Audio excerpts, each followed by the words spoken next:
In our last session, I spoke to you about the practical application of vision, planning, and pastoral leadership.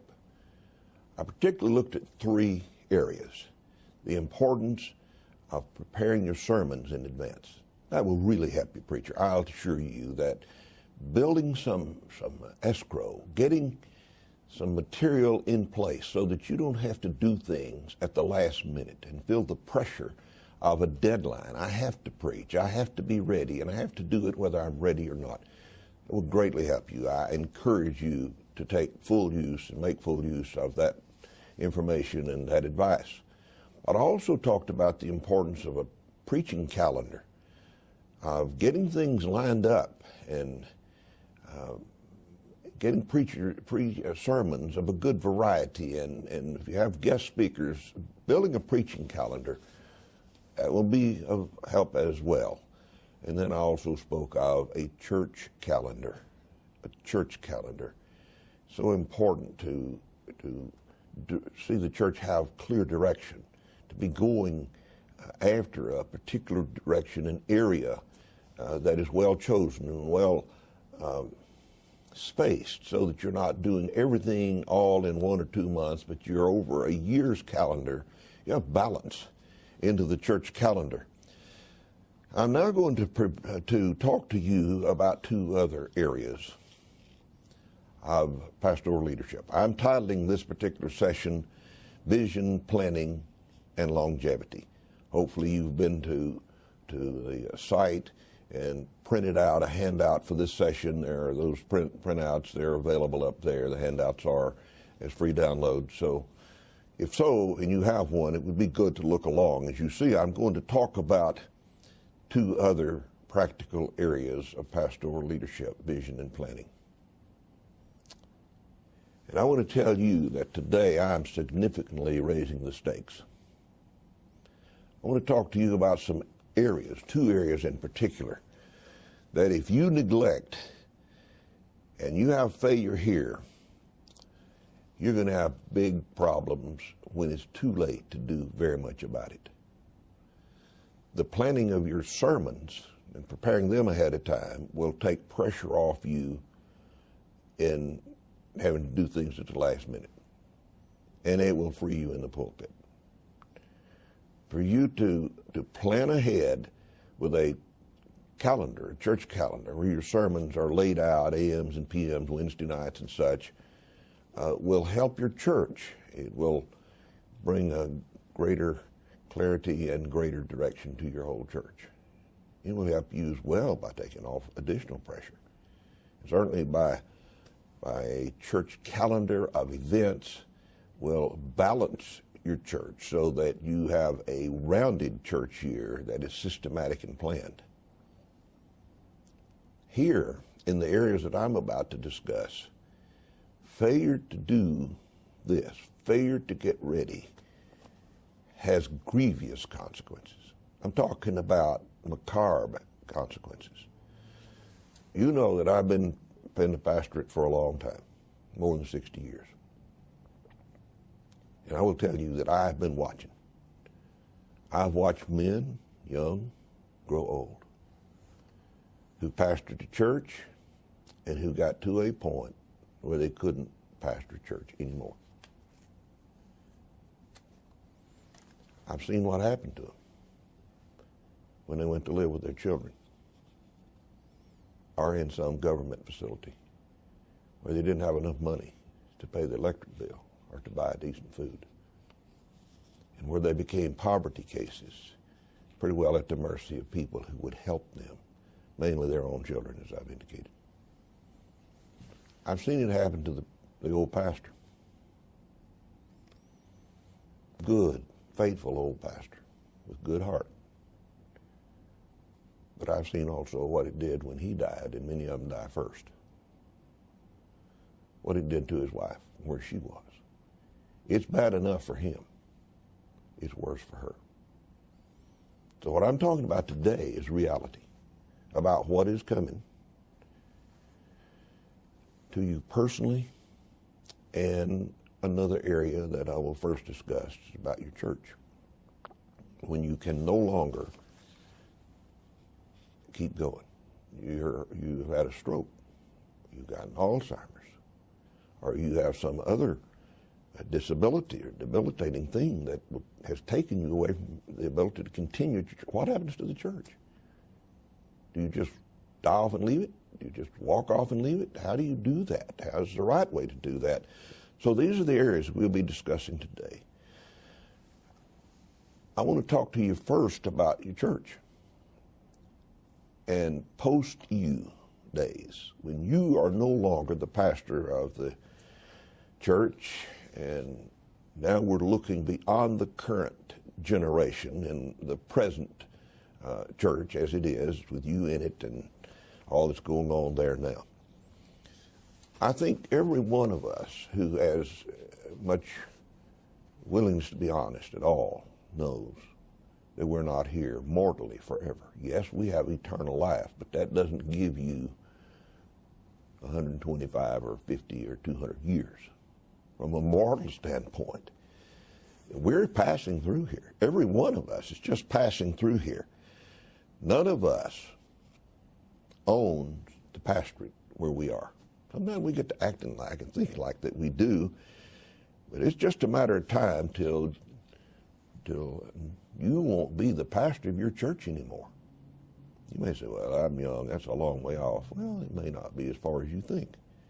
And even if it is a long way off, if we look at it from a human standpoint, it's really not a long way off, because none of us live a long, long time.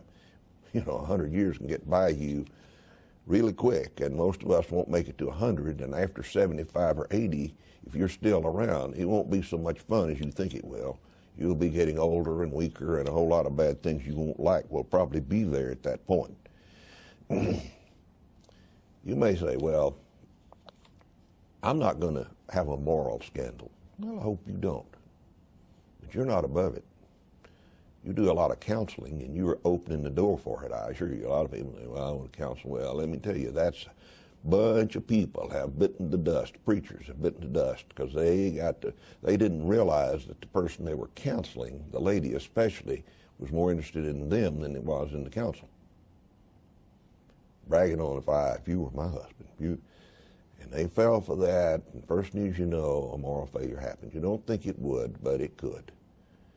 And you probably think, well, a financial scandal will never touch me. I would never take any church money. I'm too honest, and probably not. I hope you are above that, but I wouldn't say you need to take a great deal of pride in that you're above it, because let him that thinketh he standeth take heed lest he fall. And pride goeth before haughty destruction, haughty spirit before a fall. So, I mean, these are warnings in the Bible that things bad could happen to you, not just old age and what goes with that, but some things even prior to old age could take you down and leave your church without a pastor. Yeah. Suddenly, they don't have you anymore, and they don't have anybody anymore. So not one of us is above it. And I will say this, even if you escape a scandal of some sort, not one of us is immune to time. It takes its toll on the just and the unjust, upon the people on health food diets as well as the people who eat like gluttons. I mean, time takes its toll on everybody. The rain falls on the just and the unjust and the just get old and feeble, and bad things happen, and it takes us down, ultimately with death. I never cease to be amazed at how easy it is for us to ignore the obvious. Ignore it. I mean, we see people, we see preachers coming and going all the time. Taking them to church, leaving that church, going to another church, getting old and dying. We go to preachers' meeting, we see the gray heads around there. Most of them are, not all, but most now. We're always lamenting about the graying of the ministry and who's going to take our place and the need for young men. And I've been hearing that for about 55 years or more. And it's true. We see that, but yet we somehow act like we don't think it'll happen to us. I like good wild. I'm an outdoors type fella, and I enjoy good outdoor shows like African shows where they show the animals, you know, the elephants and the lions and the zebras and wildebeest. All those I just enjoy. And I'm a real opponent. I mean, I cannot stand the stance of the National Geographic Society. It is evolutionary, atheistic to the core. They're constantly pushing Darwinian evolution. But they got the best photography of anybody I know. They got these wildlife photographers that get these shots, and I just marvel at how they got these shots. Just got them.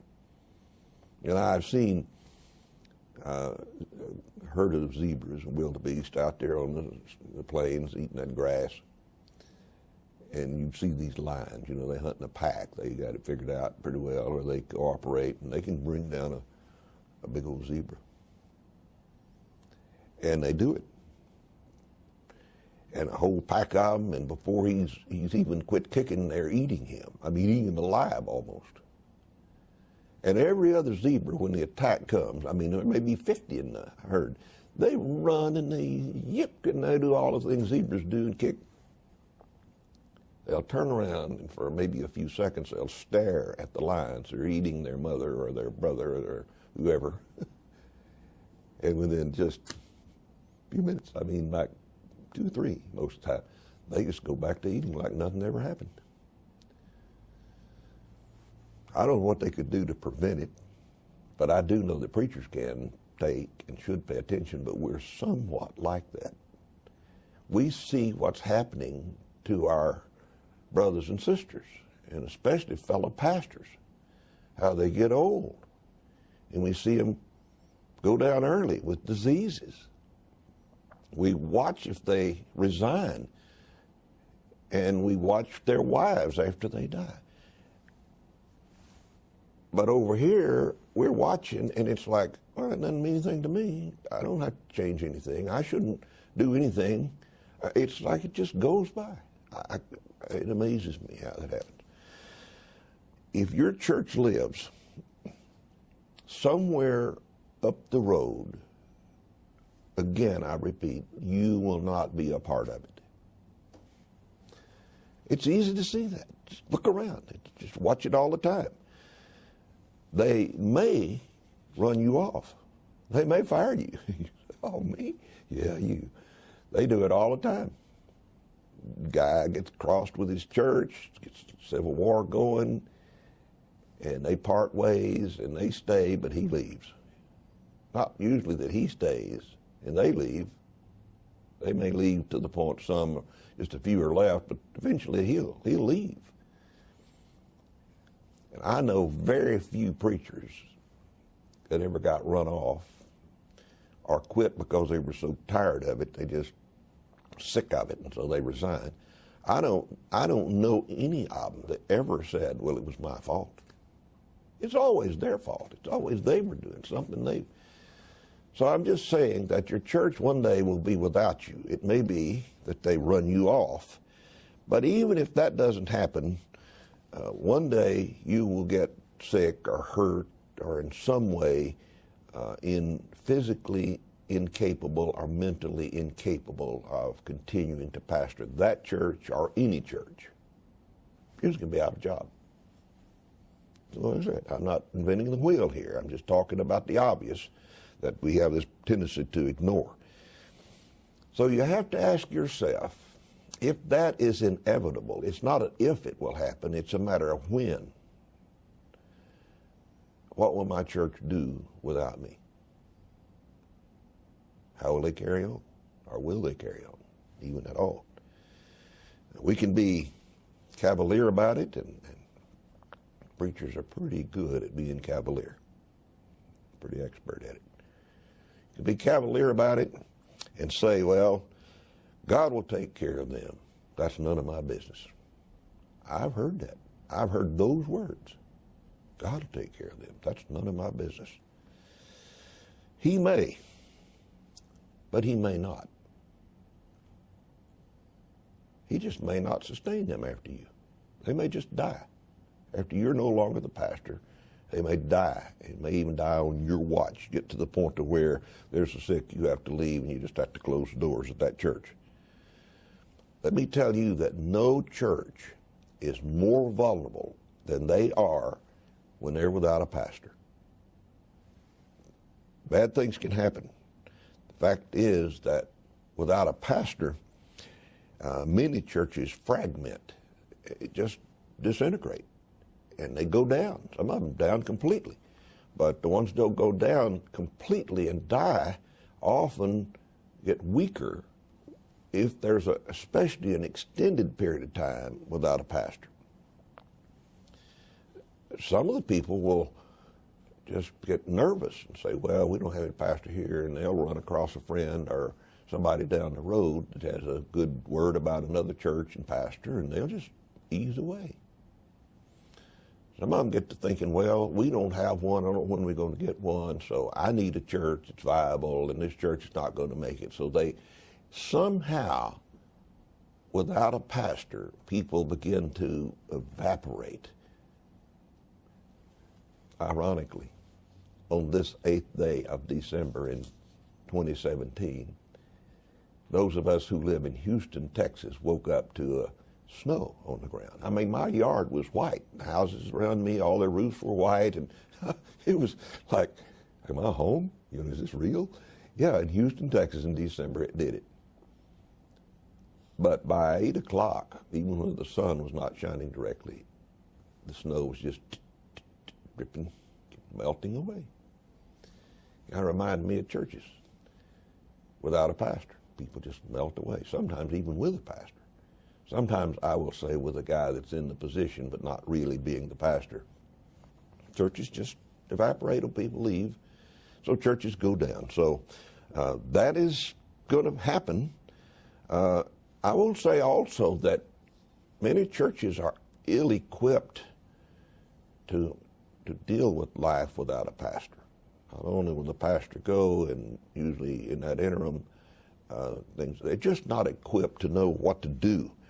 They do not know where to look for a replacement pastor.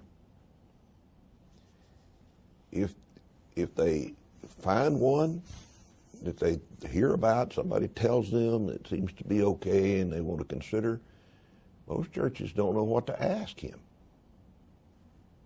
They just bring him in, let him preach, and if he has a sugar stick, and most preachers, you know, have a few sugar stick sermons. I mean, they have a few that are really, they think they can preach and do pretty good. It's generally not that one or two sermons you need to hear. It's about that 50th sermon that you really need to hear. It may not be so sugar-coated, but anyway, they get a guy in, and he preaches, and he does pretty good. They like him, and he's personable. He tells them who to call. He don't tell them everybody to call. He conveniently leaves out ones that are against him and where he didn't do so hot. And so they do that, and they got him all of a sudden. So what happens when churches get without a pastor, to replace him becomes quite an issue. To know what, as I said, to ask and how to conduct a background search. Yeah. To get a good, honest look at where he is. Most of you probably, if you're a preacher, you've heard the preacher jokes, and this is one of them, but you know, it's about the guy that was in the church that was without a pastor for a while, and they were so eager and kind of grabbing at a straw. And that's what happens when they get desperate, you know, churches. Well, we can't find one that really believes like us, so they start looking for a compromise. Anyway, this church heard this fellow, and they liked him, and they invited him back to church and preach again, and so he came a couple of times, and finally they asked him about why he left the church where he had been. He said, well, it was really due to illness and fatigue. I thought about that. Well, maybe that just happened. The poor guy got kind of sick. So one of the guys decided to call the former church, and he got a deacon down there, and he began to ask him about this guy. And he said, the man told us that he left there because of illness and fatigue. And there was this long pause on the bonfire, and the old deacon said, well, I guess you could say that. The fact is, we were just sick and tired of him. Well, kind of a corny joke, but there is a certain amount of truth to it, you know. that people don't know how to do a background. They don't know to ask a deacon or someplace else and not, as I said, the right question. You know, it was the prophet Zechariah who made this statement. It's in your notes. Smite the shepherd, and the sheep shall be scattered. That's chapter 13 and verse 7. And it is noteworthy that Jesus mentioned that very thing that Zechariah said while he was in his earthly ministry here. The church, you pastor, is not immune to being scattered in your absence or the absence of a good replacement.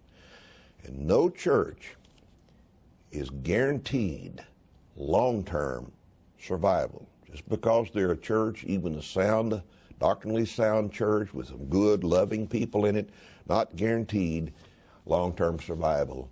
It is rather sobering to remember that every church, not most of them, but every church that is mentioned in the Bible, New Testament church, died or went under.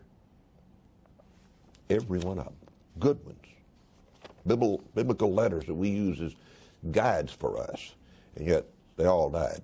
So do not imagine the one you pastor is immune to that. And it's a good thing for you to teach your people that they're not guaranteed survival, because your people, probably a good number of them, have the idea, well, we're God's church and he'll take care of us. Yeah, I've known a number of those good churches that died. You can't blame it on God. We're going to talk about that more here, but the fact is, it's a mistake to live under the illusion that, well, this church can't go down. This church couldn't perish, because this church could perish. A responsible man of God will look out for the church and his ministry, if he's a missionary or wherever he might be, past his personal administration. Post me, after I'm gone, I have some responsibilities. That goes along with where I am and being a man of God. Pastoral leadership is being out front. We've talked about that several times in these discussions here. A man of God who behaves responsibly sees what is likely to happen to his ministry past him. Being out front, not just physically, but in his mind, his vision. Being out front, he sees what would likely happen if he was no longer the pastor. But he doesn't just see it and say, oh, poor me and oh, poor them.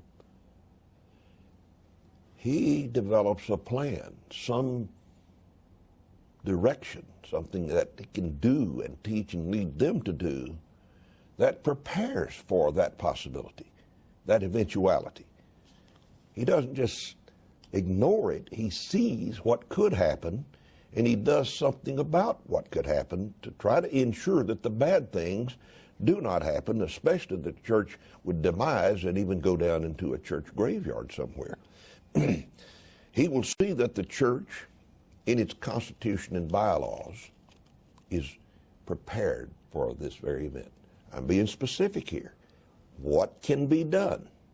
One thing that a real leader, a pastor with vision, a pastor who has the sense to think beyond his own ministry, his own administration, he looks at that and he wants to make sure, as he prepares for that certainty, his demise, his departure, he wants to make sure that the legal documents, the constitution and bylaws of the church where he is, has in it a transitional plan.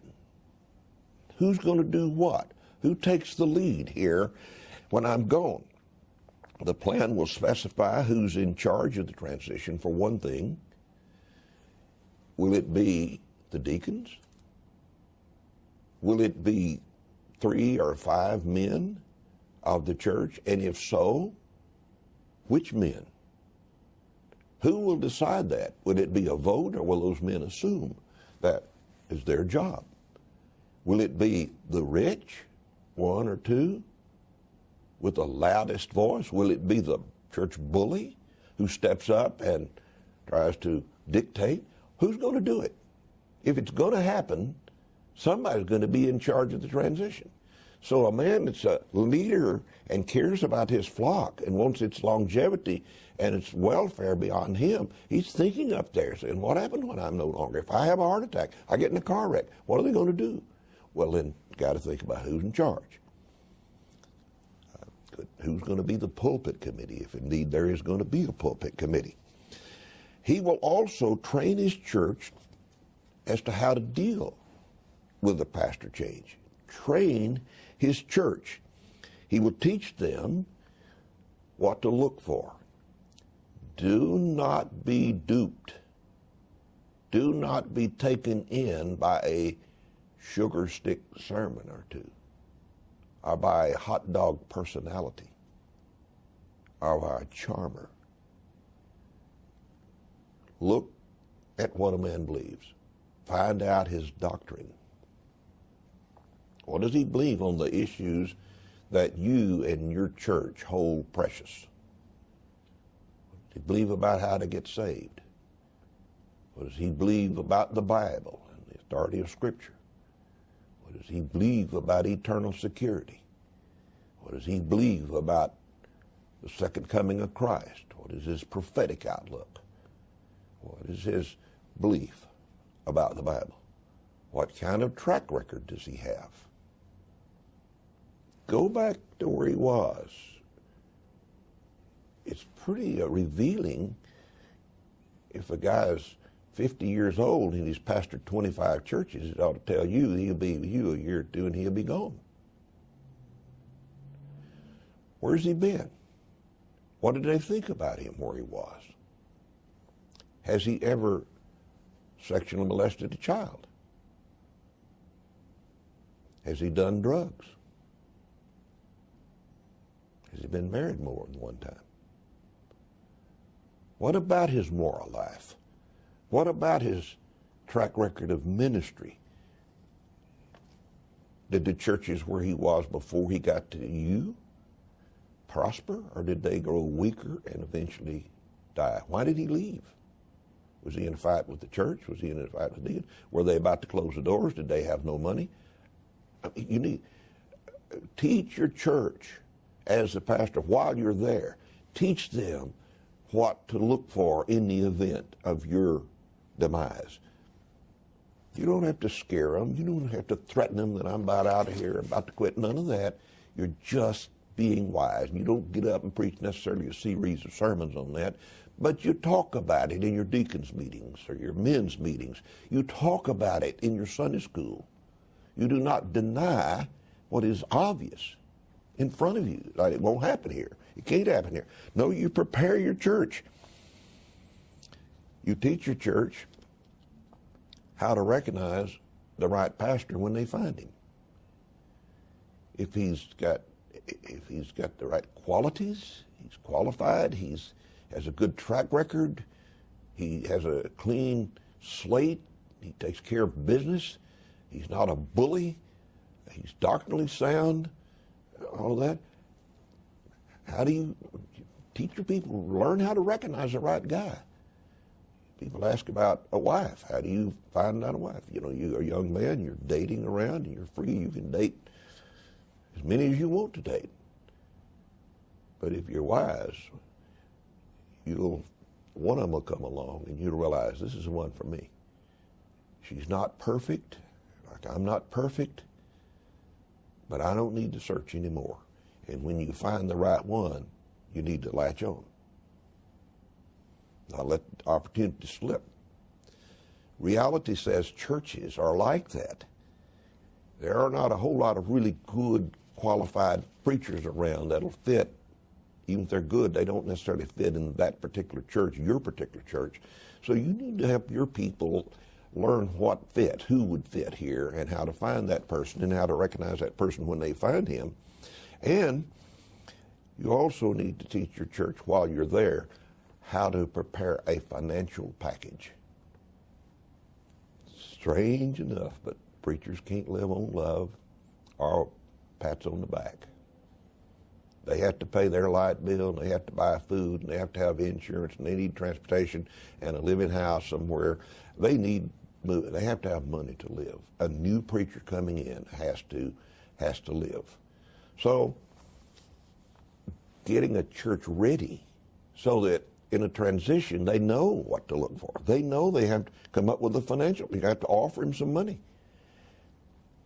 And to be prepared and have a good plan certainly is a good way to guarantee success. It won't guarantee it, but it beats doing nothing. I can assure you it beats doing nothing. Another way leadership sees the future and plans for success is by mentoring a replacement. A whole different level than what I've just been talking about. Godly men of God invest themselves in the lives of others, particularly younger men, preachers. They do what they can to help them, to try to bring somebody along. Paul had a Timothy. Paul was doing all this great work, this missionary work here in Yon, and at great cost to him. But he still had a man alongside him. Not just a Timothy, but a Titus, and some other men were there as well, but especially Timothy. He's the most notable of those. It's a biblical precedent, a thing we ought to imitate as preachers, especially as we grow older, that we would be trying to bring along somebody and invest ourselves, teach them what is true, help them become doctrinally sound, teach them how to delegate, teach them how to organize a church and structure it so that it has different officers, how to set up a deacons group and good, godly, according to the biblical plan. Teach them how to have a schedule. Teach them how to prepare sermons and how to deliver sermons. Just investing in the lives of young. It may be that the person you're investing in is the man who follows you in the pulpit. That'd be wonderful if you did a good job. You say, well, if he didn't follow me and he didn't become the pastor here, what? Well, he might become the pastor of some other church. That'd be nice. It might be that your church would start a baby church and he'd be the guy that led it and be the pastor over there in the new church that gets reproduced out of your own. So there's every good reason for mentoring. I mean, it is a way of looking beyond me and my pastorate and me at this church where I am right now. I think that godly responsibility says you do not just walk off and leave a ministry. You don't just walk off and leave a church high and dry. Responsible men of God have to think in terms of longevity. And post to me, certainly missionaries do that, not all, but I've seen many who have. They're thinking about what happens when I come off the field, or what happens when this church becomes indigenous, strong enough to stand on its own. They're looking in that direction. The indigenous principle of helping children grow up to maturity and function on their own. Churches get planted and grow up to maturity and function on their own. It's all in the Bible. It's the plan of God to reproduce. When God was speaking and giving the Ten Commandments to Israel, and that's who he first gave them to, one of them said, remember thy father and thy mother, that thy days may be long in the land which the Lord thy God giveth thee. That is a corporate statement, not just promising every man he'd grow old if he lives and honors his parents good, he'll live to be 100 or more. No, it's not talking about just individuals. He's talking to the nation of Israel. And how, Israel, can you expect a second generation of Israelis and a 10th generation of Israelis? Listen to what the old men say and the old ladies say. Get these promises and principles of God. Let them invest in you.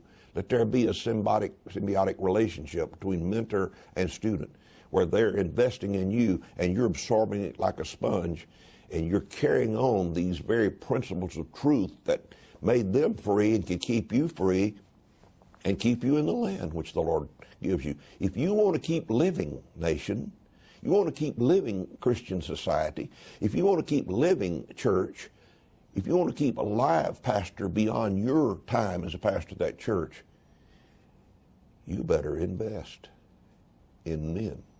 in people and mentor people, disciple people.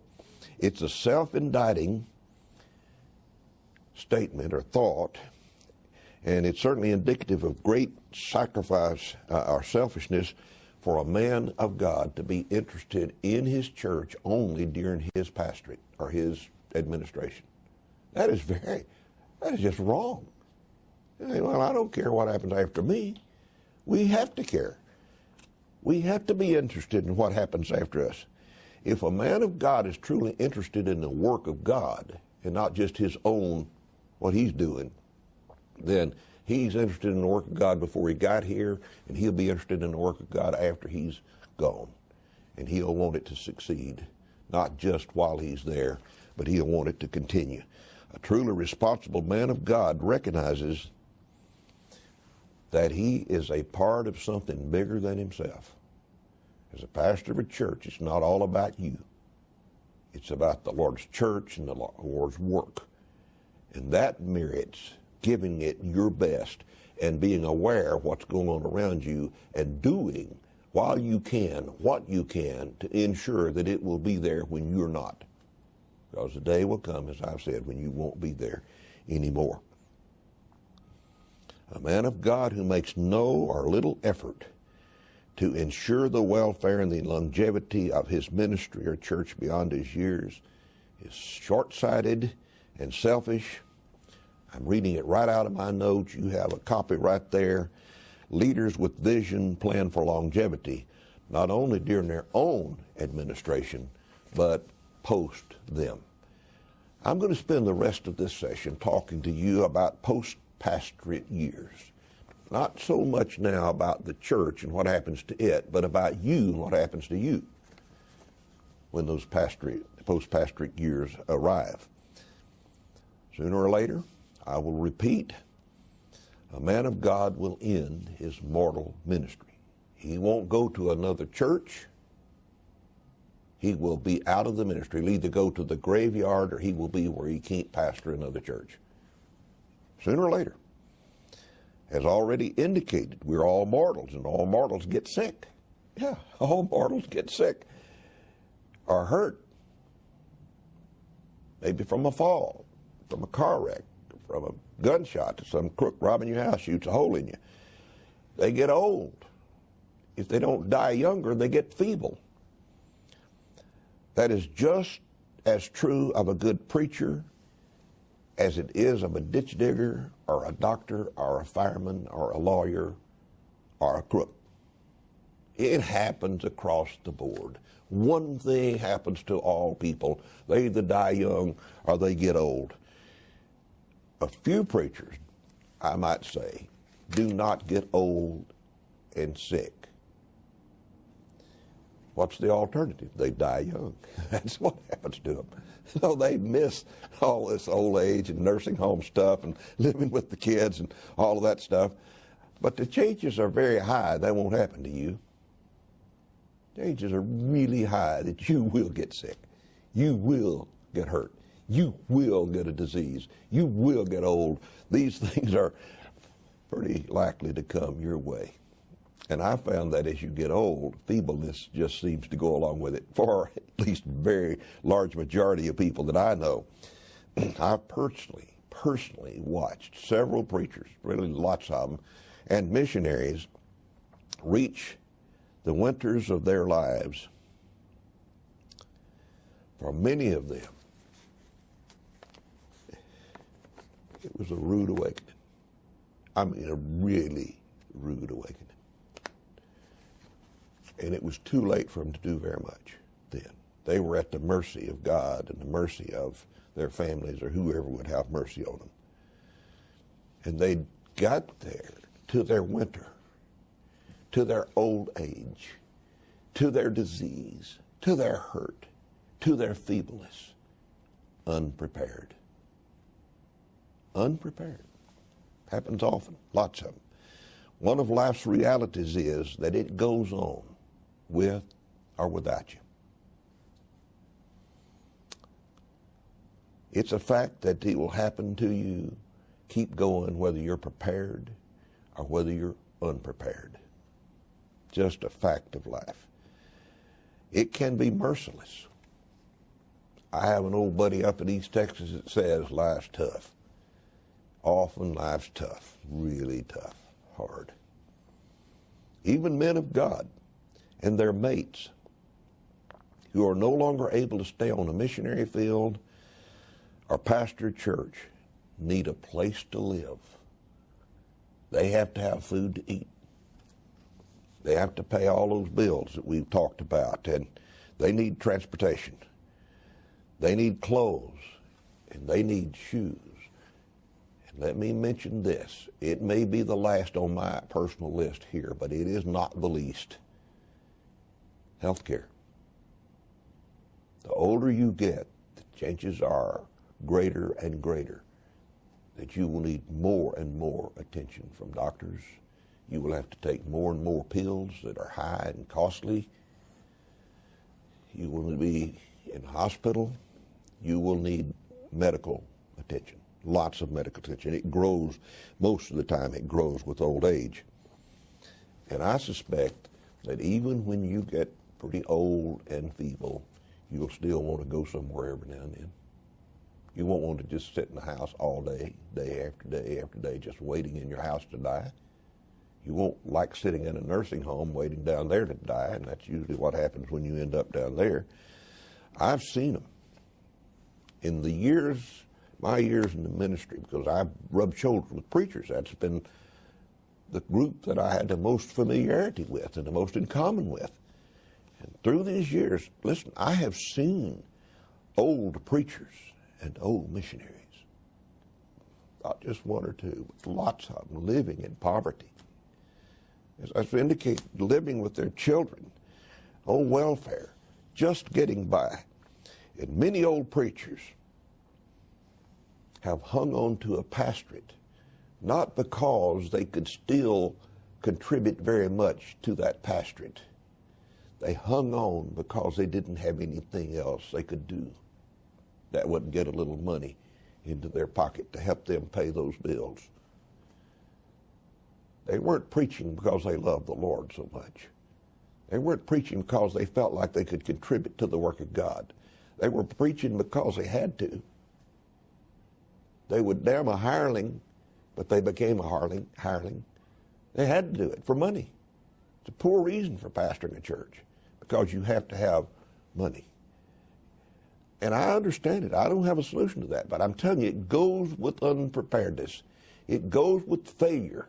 It goes with failure to prepare. It's a sad story, but it's a real story of people who are so short-sighted that they cannot look at the reality of what's coming and do something about the reality of what's coming. They ignore it and go on and on. And I've seen them, many of them. They stayed because they had to stay. The church felt sorry for the old man. And so the church kept him on when everybody in the church knew he should have already gone. But they didn't have the heart to run him off and take care of the welfare of the church. They took care of the welfare of the old guy above the welfare of the work of God. That's a harsh statement. It's hard to say, but that is exactly what has happened. A life of post-pastorate poverty is humiliating, and it is grueling, and it has a way of taking the very hearts out of old pastors and old missionaries. They feel awful about where they are, but what can they do? It's too late now to do anything about it. I said this up front, and I want to come back to this for just a bit. It's worse for the widows. Bad enough when an old man of God is in poverty and he can't do anything. He's too late. He can't go back. But when his wife is alone, when he dies off and leaves her, and she is just stricken and doesn't have enough resources to survive and is at the mercy of the family or whoever will take care of her, it is grievous. And I know personally 2 or 3 of those widows who are bitter about it and who are mad at their husband for leaving them in a situation like that. You say, well, they shouldn't be that way. Maybe you should walk in some Indian's moccasins a while before you condemn him. Think about these widows before you get too harsh and hard on them. I know of no place where the truth of Proverbs 29:18 better fits than right here. Where there is no vision, the people perish. I understand, and I've explained in a previous session, that's not talking about some divine revelation like we have out of the Bible. This passage is talking about that, but application here is not talking about that. I'm talking about the reality of having no foresight and no vision in a man of God. A man of God, if a man's going to be a leader, he has to look ahead, not only at his church and what will happen to that church if he's no longer there, but what's going to happen to him when he's no longer there, and what's going to happen to his wife when they are no longer there, and what's going to happen to his wife when he's no longer there to help her. You may not be able to do all that needs to be done about it, but I will tell you, even a little is better than nothing. Starting back here to plan for up there is way better than waiting up there to wake up to the reality and then thinking, what am I going to do? Responsible leadership sees the obvious and it puts a plan in place to address that which is certain to come. I think all of us are familiar with the scriptures throughout the Old and the New Testament about investing. Investments. Investments have lots of facets. But one of the number one important aspects of investing is starting early.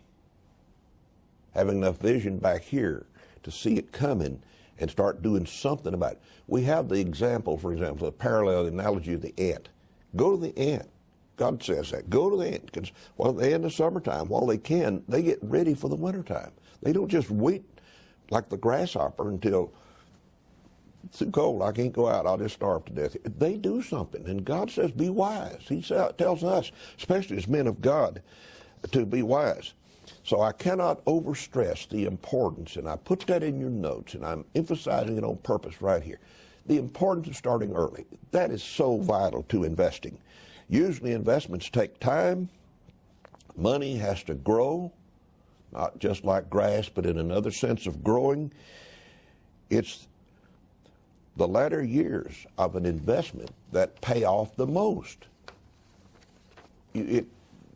Usually investing is pretty flat to start, but there's a point when there's an exponential curve reached, and then all of a sudden it starts paying off. So then in the last, say, of a 30-year investment, it's the last 5 or 6 years where the money's really made. But if you don't start early enough, you don't get to that point where the investment really begins to pay off. There are so many ways to invest, just lots of ways to invest. Savings accounts, simple savings accounts, to growth funds, the stock market, to real estate, to annuities. The possibilities are almost endless as to how you can do it and where you can do it. We're in a place, especially in America, in this age of opportunity. They didn't have this in the caste system 600-700 years ago. It's not this way in a lot of places around this world, but we're still in this land of opportunity, and it's an opportunity for preachers to look out for their own futures. But the key is to start. I can't say that strong enough. You have to start. Young man, young lady, I'm talking here to preachers, and so men, you have to start. But I say to you, if you're a lady and you're a preacher, your husband's a preacher, kick him in the sides. I mean, put some spurs in the guy. I mean, wake him up. He needs to start. He's got to start somewhere, and he needs to start as early as possible. Don't be like the man in Matthew chapter 25 who buried his talent in the ground. Just buried it in the ground. It's not altogether how much what is important is that you start somewhere with something.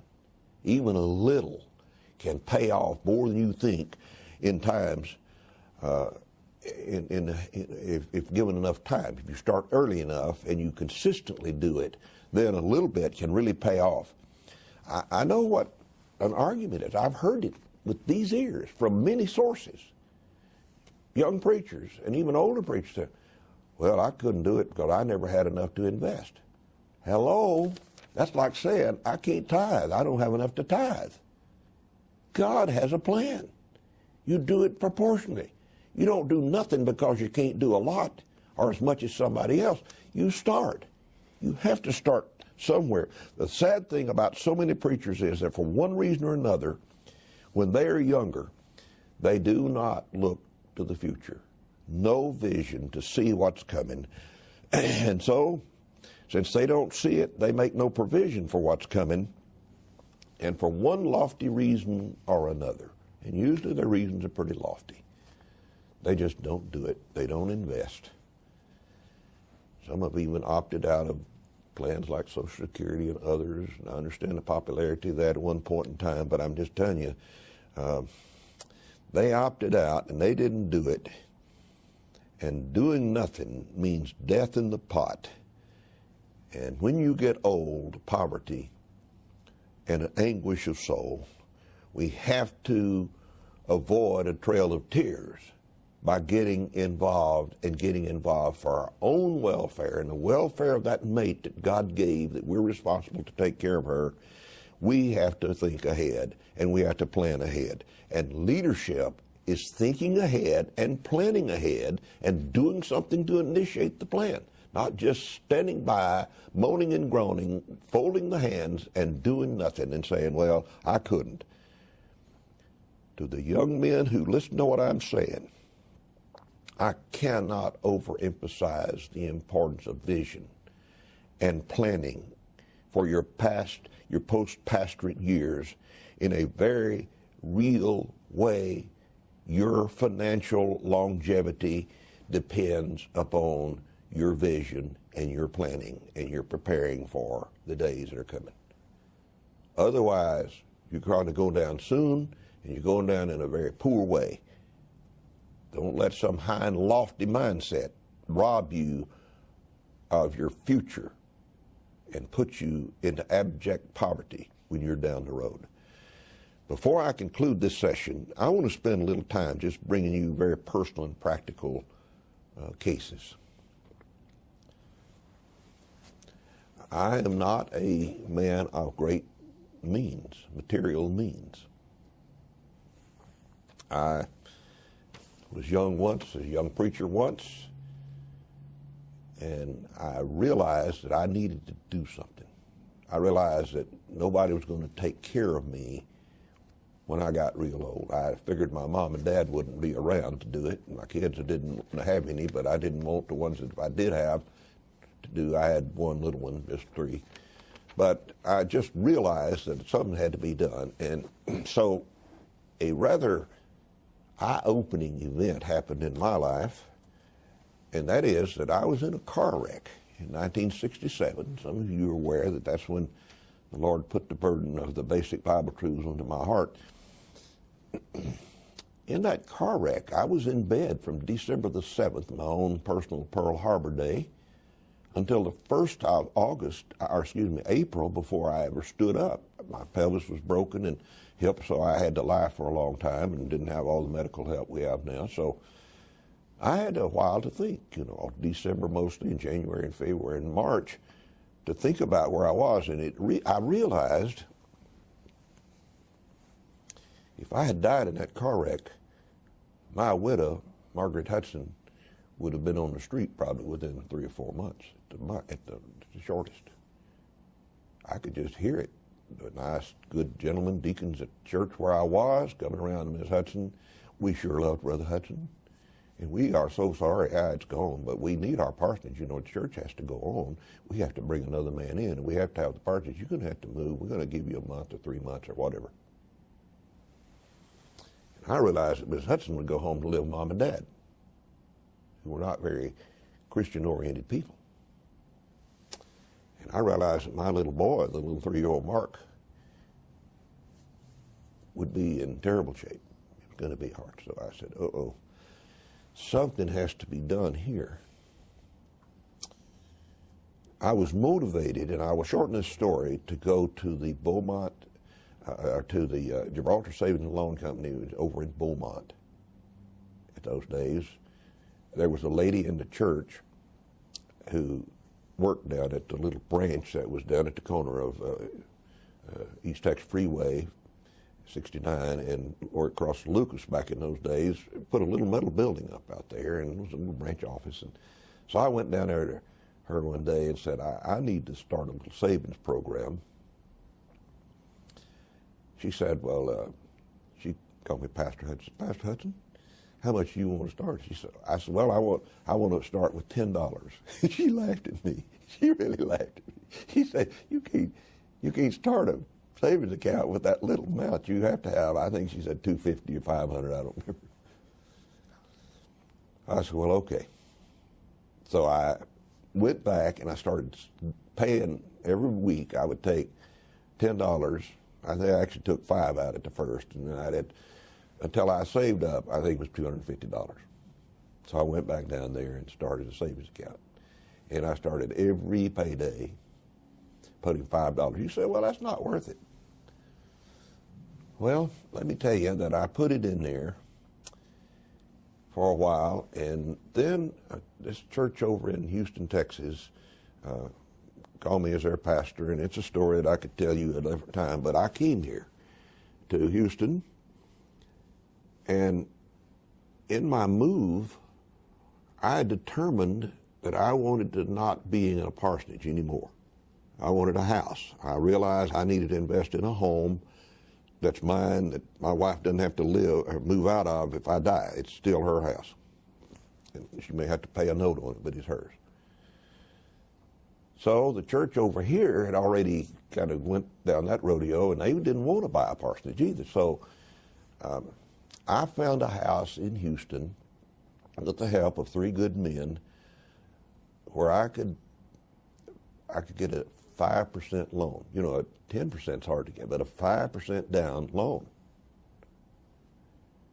It worked out where, sure enough, I moved over here.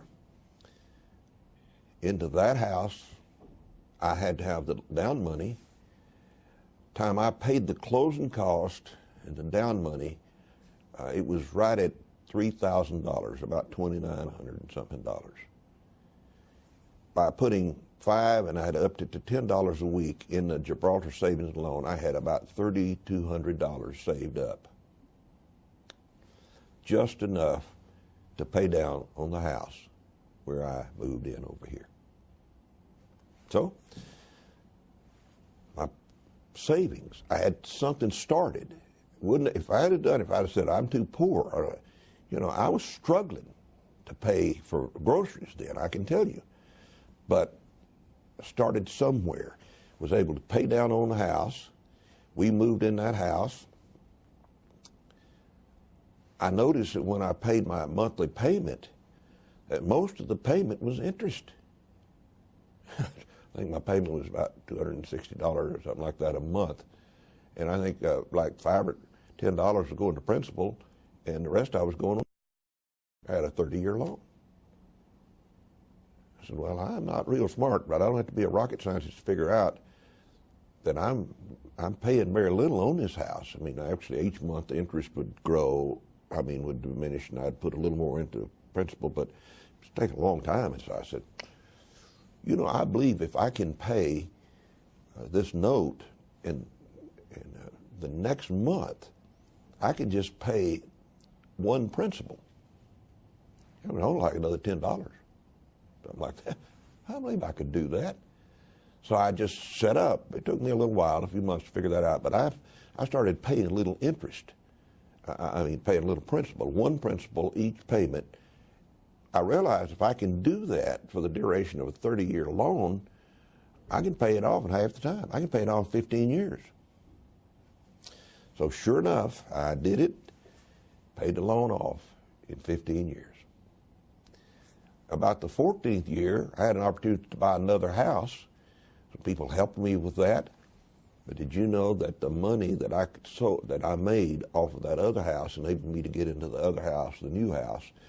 I'm just talking about the reality that starting helped me get so that when I was able to resign from the pastorate of Berean Baptist Church in Houston, I didn't have a house note.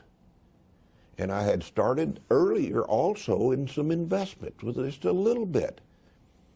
And it paid off so that when I was able to leave the church, at least I didn't have to jump into dumpster and get old moldy cheese out to eat. We were able to pay my groceries, and Ms. Hutchinson and I were able to have a house, a roof over our head. But I'm saying that because we had to start somewhere, and we did start somewhere. And it's not made us rich, but it's made us where we're not having to live with our children and our grandchildren, where we're able to pay our bills and to carry on. Now, I could talk a whole lot more about this, but I would just tell you from what's in the notes and what I'm telling you, it is not true. You're lying to yourself when you say, I cannot afford to look ahead and do something about where I'm headed. And I'm also here to tell you that if you don't do it, you're going to regret it. And your wife's going to. About the only way you cannot regret it is that you just get in a car wreck and get killed on the spot, or somebody kill you or murder you so that you don't have to deal with it. But if you live, you're going to have to deal with how you're going to keep on after you're no longer able. When you have a heart attack and end up with congestive heart failure, or when you get Alzheimer's and you can't say your name, somebody's got to feed you, you're going to regret the fact that you didn't back there, when you were a young man, have enough pastoral leadership and vision to develop a plan, meager as it might be, to help you post your years as a pastor of a church or as a missionary.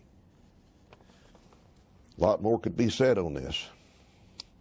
My old saying that I've had for a long time is, God feeds the sparrows, but every one of them has to dig for worms. If you're going to have a future out there, you're going to have to put something into it. And if you are in poverty out there, living like you don't want to live out there, don't blame it on God. Problem won't be in heaven. Don't blame it on that you just couldn't afford it. You'll have to say, I made my bed, and I'm the one that has to sleep in it. I encourage you to look ahead. I encourage you to put real pastoral vision and leadership into action so that it's not empty words. You're practically applying it to all these areas of your life. Next time, Lord willing, I'm going to talk about pastoral leadership and longevity. So we'll be back with another session soon.